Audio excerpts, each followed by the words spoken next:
tous, bienvenue sur la chaîne de Théa, thérapie holistique d'épanouissement et d'accomplissement pour cet horoscope chronomantique du mois d'octobre. Alors, cette vidéo est pour les chemins de vie neuf et ou poissons. Donc, comme je dis à chaque fois, vous pouvez être poisson mais pas chemin de vie neuf, ou vous pouvez être chemin de vie neuf mais pas poisson. Je vous invite à compléter les informations avec les vidéos correspondantes à votre signe ou à votre chemin de vie. Ascendant et signe lunaire, voilà. Ensuite, l'arcane qui est présente ici représente l'énergie qui va courir sur l'ensemble de votre mois, d'accord ? Et enfin, ici, les arcanes déposés sur les maisons astrologiques pour déterminer qui vont s'exprimer dans les domaines particuliers des maisons astrologiques, de la roue astrologique. Voilà. Toujours calculé astrologiquement, astronumérologiquement, pardon. Voilà. Alors, ce mois-ci, pour vous les poissons et chemins de vie neuf, vous avez la tour. La tour, énergie de destruction, de d'effondrement, de choc, de quelque chose de brutal. Alors après, c'est pas toujours négatif, hein. Des fois, c'est vraiment juste... il faut laisser le passé derrière soi et tout faire, tout aplanir et repartir sur une nouvelle base. Des fois, ça part pas. Là, on a cette. Alors, c'est la maison Dieu en plus, le nom de cette carte, donc on a cette tendance un peu religieuse à considérer que c'est le châtiment divin, mais c'est pas le cas. C'est vraiment. Comme tous les cycles, il y a une naissance, il y a une mort, et là, disons que, à l'inverse de l'arcane 13 dans le tarot, qui vraiment parle de renaissance et de transformation. Ici, on a juste quelque chose qui vous arrive de l'extérieur et qui fait que il y a quelque chose qui doit s'effondrer dans un domaine ou tel autre de votre vie. Alors, quand je parle d'effondrement, c'est vraiment il y a quelque chose qui bouge en fait.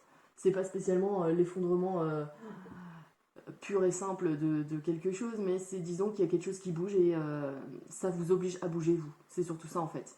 Voilà, la tour c'est vraiment quelque chose...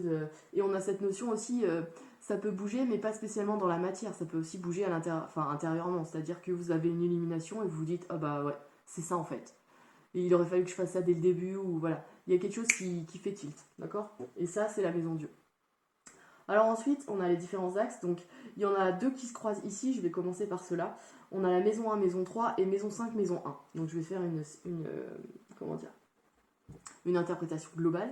Maison 1, c'est quoi ? La maison 1, c'est la maison de la personnalité. C'est l'énergie qu'on va mettre face au monde, la façon dont on va s'exprimer. Et c'est aussi la maison de la vitalité. En face, on a la maison 3. La maison 3 qui représente l'entourage proche, qui représente la communication, donc on peut recevoir des messages. La maison des frères et sœurs et aussi des véhicules de déplacement, genre les voitures, les machins. Ici, on a le diable et la reine de coupe. Alors, de ce que je peux voir, déjà le diable est tombé dans la maison 1, donc ici on a une notion de libération, de devoir se libérer de quelque chose de toxique ou en tout cas de saboteur, d'accord ? Le diable représente souvent la voix auto-saboteuse qu'on a tous intérieurement et qui nous dénigre et qui nous empêche d'avancer.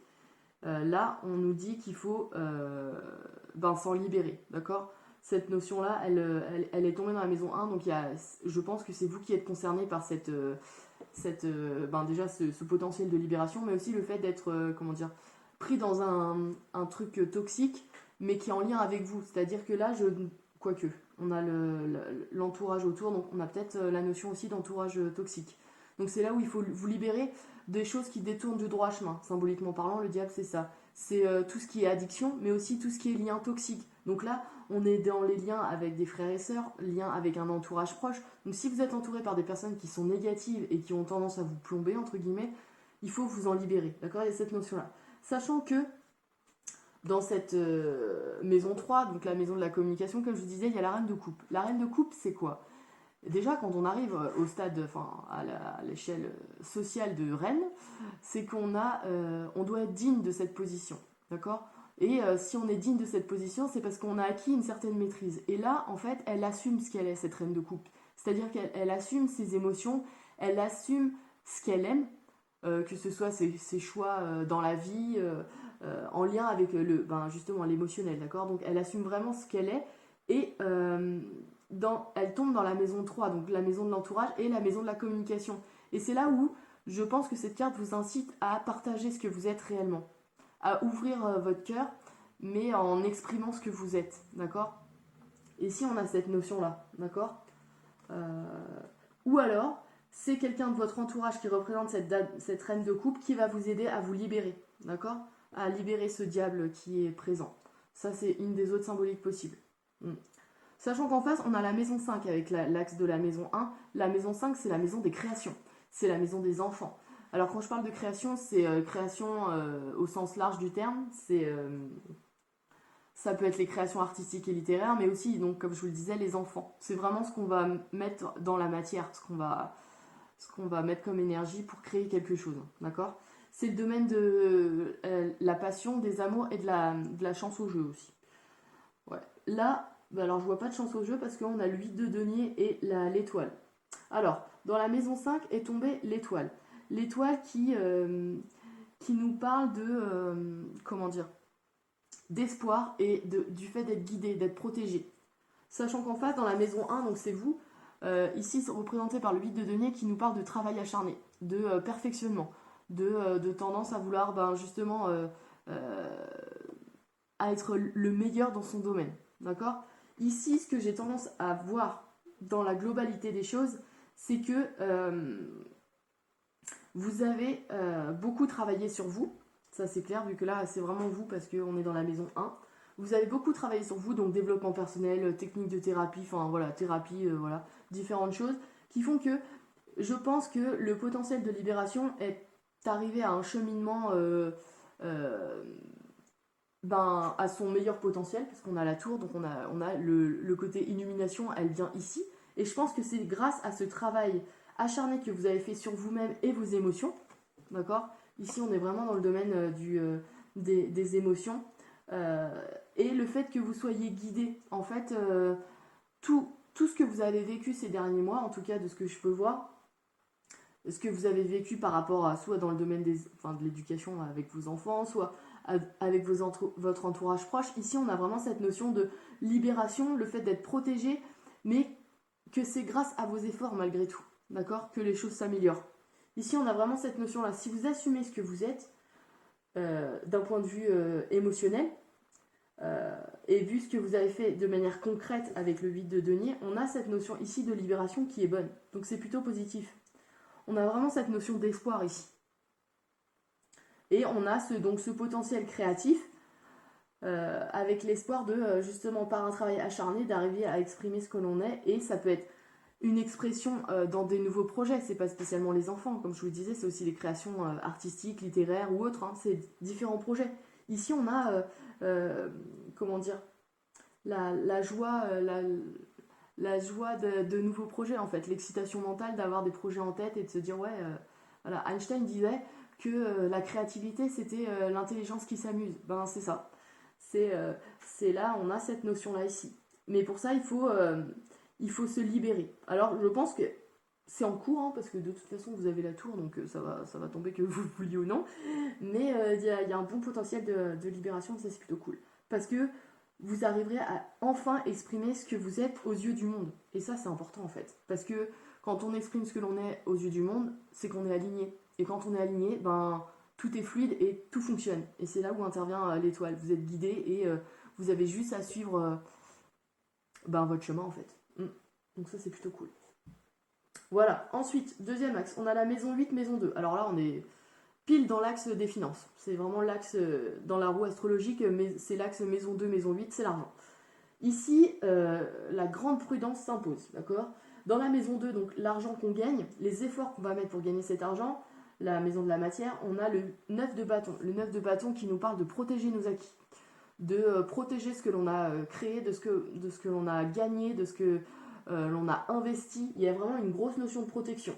Et en face, dans la maison 8, la maison de la mort symbolique, la maison des transformations et de l'argent que l'on va nous donner, on a la lune. Ici, on a des choses qui sont, alors, soit des choses qui sont cachées, soit des choses dont on peut avoir peur.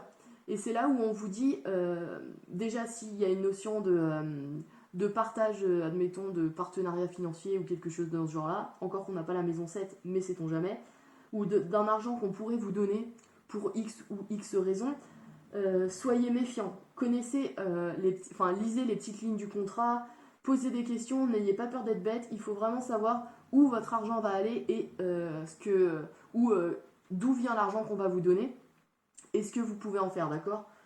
Ici, il y a une notion de prudence dans vos finances à l'heure actuelle. Il y a un équilibre qui est peut-être compliqué à maintenir ce mois-ci. Et c'est pour ça qu'on vous dit de bien cadrer votre budget et d'être prudent. D'accord? Voilà ce que je pourrais dire pour vous ce mois-ci. Ouais, ouais, prudence financière. Ensuite, axe maison 9, maison 6. Alors la maison 9, c'est la maison des études supérieures. La maison de l'étranger, donc de la personne d'origine étrangère ou du pays étranger. On a cette notion aussi de... c'est la maison de la spiritualité dans le sens où c'est des domaines qui permettent de voir l'humain dans une vision plus large, donc la philosophie, le droit, ce genre de discipline, l'anthropologie, l'ethnologie, enfin voilà. Et en face, on a la maison 6. La maison 6, c'est la maison du service, d'accord? C'est la maison de la Vierge. Ici, on a cette notion d'avoir des compétences et de vouloir les mettre au service de quelqu'un ou de quelque chose, d'une entreprise, de la société, d'un simple particulier, ou...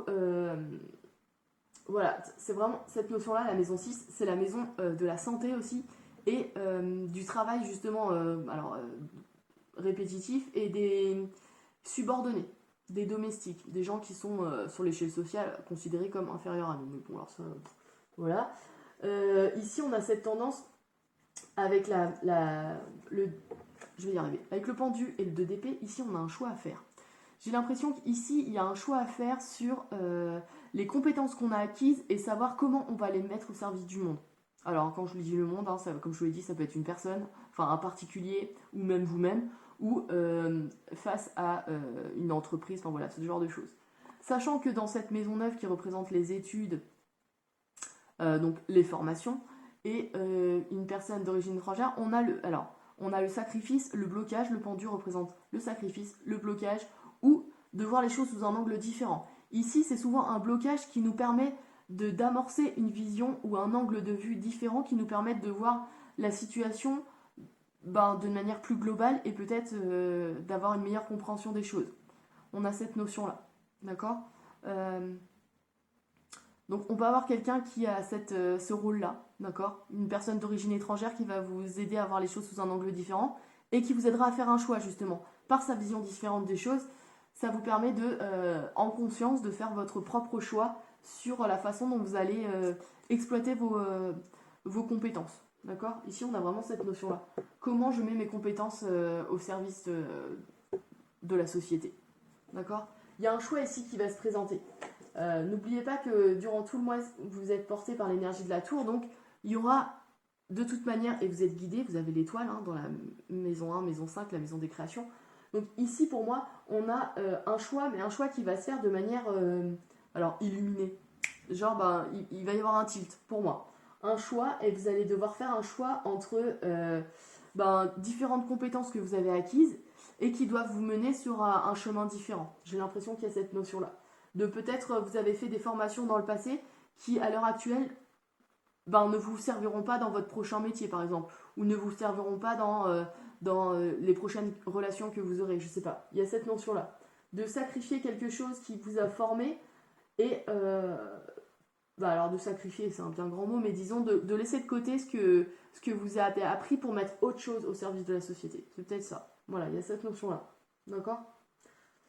Ouais. Pour ceux qui sont en formation, il y a des choses de cet ordre-là. C'est-à-dire qu'on est peut-être en formation et vous apprenez quelque chose, mais à l'heure actuelle, admettons que vous soyez dans le monde du travail en plus, il y a quelque chose qui ne correspond pas, ou du moins il faut voir les choses sous un angle différent et il y aura un choix à faire.